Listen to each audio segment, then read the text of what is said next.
छतरी चूतियों को शर्म नहीं लगता है? जो साले चूतिए कहते हैं कि 6 साल से कहां थे, 7 साल से कहां? तेरा बाप कहां था रे? बाप कहां था तुम्हारा जो लगातार कोर्ट जा रहा था?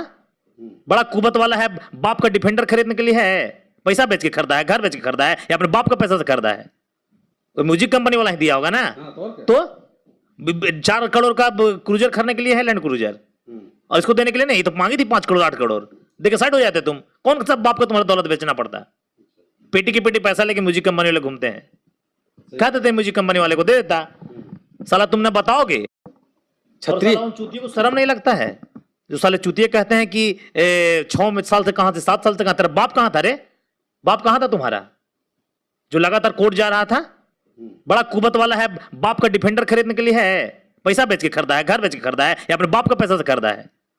तो म्यूजिक कंपनी वाला ही दिया होगा ना। तो 4 करोड़ का